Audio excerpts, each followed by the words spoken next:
안녕하세요. 트렌드 코리아 구독자 여러분. 저는 전다연입니다.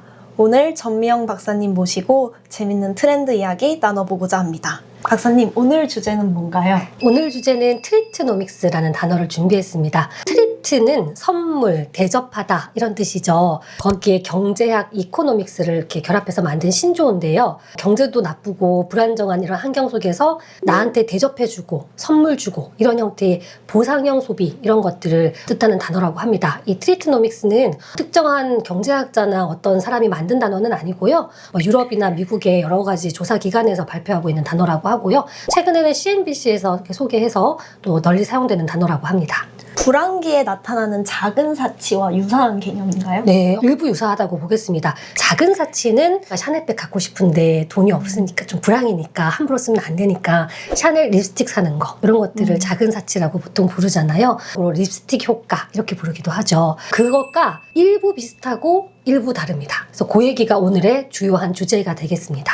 그럼 구체적으로 어떤 점이 같고 어떤 점이 다른가요? 같은 점은 불황기에 나타난다는 겁니다. 그러니까 불황기에 사람들이 소비를 하지 않고 다 축소를 하는데 오히려 증가하는 영역이다. 이런 점에서는 립스틱 효과와 오늘 소개해드리는 트리트노믹스가 일맥상통하는데요. 다른 점이 하나 있어요. 이거 말씀드리면 느낌이 딱 오실 거예요. 사실 저희 같이 일하고 있는 많은 기업들 살펴보시면 매출이 많이 빠지고 있잖아요. 요즘 럭셔리도 잘 안 팔리고 패션 그게 다 매출이 좋지 않잖아요. 그런데 그 와중에 신한카드 빅데이터 분석 연구소의 분석에 따르면 재작년에 비해서 2025년 올해 매출이 올라간 영역이 있어요. 바로 비싼 수건이 잘 팔린답니다. 너무 신기하죠? 아니 싼 수건도 아니고 왜 비싼 수건이 잘 팔려? 이런 생각이 드실 거예요. 수건은 사치제입니까? 아닙니까? 아니지 않습니까? 그쵸. 필수제잖아요. 그래서 사치제가 아니다라는 것이 이 트리트노믹스, 대접하는 소비의 특징인 것 같습니다. 그래서 제가 몇 가지 사례를 조금 더 말씀드리면 고급 수건, 더그란, 원그레이 테일 이런 제품들이 있답니다. 이런 것들이 2023년에 비해서 결제 건수가 카드사 대비 70%가 상승했다고 하고요. 어마어마하죠. 그죠? 또 꽃 주문, 온라인으로 꽃 사서 온라인으로 꽃 사는 거는 주로 선물하는 게 아니라 자기한테 주는 거잖아요. 오히려 이 불경기에 20%나 증가했다고 하고요. 혹시 생각나는 트리트노믹스 같은 사치제는 아닌데 좀 좋은 거 쓰고 싶어. 그런 거 기억나는 거 있으세요? 치약! 맞습니다. 좋은 치약 쓰는 거 그런 것도 좀 늘었고요. 이외에도 리치 향수, 조명 이런 것도 좀 늘었고 디저트 이용 이런 것도 늘었고요. NH 농협은행이 발표한 그 보고서인데 거기에 따르면은 여러 가지 관람 티켓들 예를 들면은 콘서트 그죠? 그런 것들에 대한 티켓이 불황기인데도 증가했다라고 합니다. 그래서 이런 것들이 아마 트리트노믹스에 들어가는 상품군일 것 같습니다. 이런 사례들의 공통점이 있는 것 같습니다. 첫 번째는 사치품이 아니다. 두 번째는 비싼 돈을 썼을 때 그 만족감이 바로 느껴져야 돼요. 일주일 있다가 느껴지고 이러면 그건 안 되는 거예요. 즉각적인 만족을 줘야 되고요. 사치제가 아니라 이 필수제고 일상제다 보니까 조금 좋은 거 샀을 때 내 삶이 업그레이드 됩니다. 수건 뽀송뽀송한 거 사면 좀 기분이 훨씬 좋잖아요. 그래서 내가 좀 더 발전하고 있는 것 같아 이런 느낌도 들고 저는 이 포인트가 제일 중요한 것 같아요.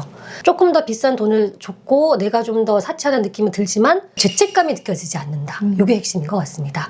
비싼 화장품을 사면 기분은 좋지만 딴 거 살 걸 그랬어 이런 생각이 드는 이유가 필수제는 아니기 때문인데 반면에 수건, 꽃 이런 것들은 내가 필수적으로 평소에도 쓰면서도 뭔가 잘못 돈 썼어 하는 죄책감이 느껴지지 않는다는 측면에서 이 트리트노믹스가 가지고 있는 하나의 특징인 것 같습니다. 다른 소비의 영역들은 다 모두 줄고 있는데 이런 영역의 소비만 증가하는 점이 인상적입니다. 맞습니다. 말씀 주신 것처럼 최근에 국내 소비자들 지갑을 다 닫고 있어요. 국가 데이터처에 따르면 2025년 2분기 4에서 6월 가구당 월 평균 소비 지출이 조금 늘었는데요. 사실 물가 상승률 고려하면 실질 지출은 한 1.2% 줄었다고 하고요. 팬데믹 이후에 거의 처음이다 그렇게 얘기를 하더라고요. 그러니까 실제로 모든 소비 영역이 좀 줄어들고 있습니다. 이런 트리트노믹스 분야의 소비가 증가하는 아주 근본적인 이유는 무엇일까요? 사실 경기가 나쁘면 소비를 줄이는 게 맞습니다. 그런데 우리는 인간이잖아요. 모든 것들을 축소 경제로 돌아서고 뭐 돈을 아끼고 좀 절약하고 하다 보면은 스트레스가 쌓이는 것 같아요.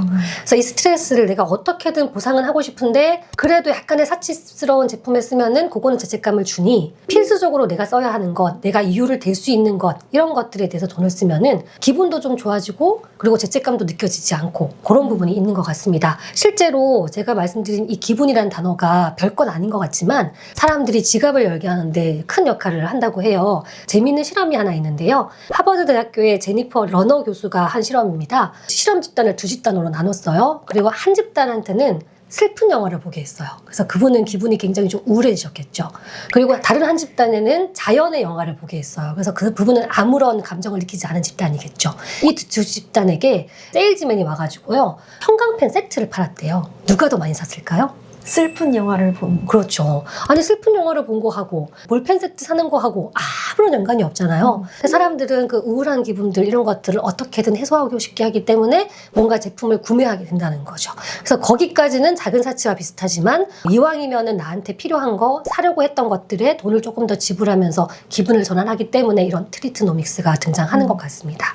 이런 트리트노믹스가 기업에게 주는 시사점은 무엇일까요? 첫 번째는 많은 기업들이 오해하는 것이 경기가 불황이 되면 사람들이 소비를 줄인다라고 생각하지만 방금 제가 보상 소비 말씀드린 것처럼 이 소비에도 풍선 효과가 있어요.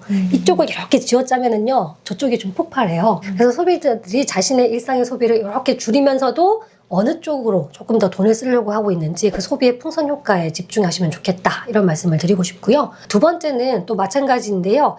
경기가 나쁘면은 싼 제품이 잘 팔리는 게 맞습니다. 그런데 무조건 싼 제품이 정답은 아닙니다 라는 말씀을 드리고 싶어요. 사람들의 그 심리적인 죄책감, 내가 돈을 함부로 쓴 것 같은 느낌을 주지 않는 그 포인트에 집중하시면 얼마든지 우리 제품의 가격을 제대로 받을 수도 있다 이런 말씀을 드리고 싶습니다. 중요한 것은 사치제가 아니라 필수품이 점점점 고급화되고 있다. 이 부분에 집중을 해주시면 좋겠습니다. 오늘 좋은 인사이트 나눠주셔서 감사합니다. 고맙습니다.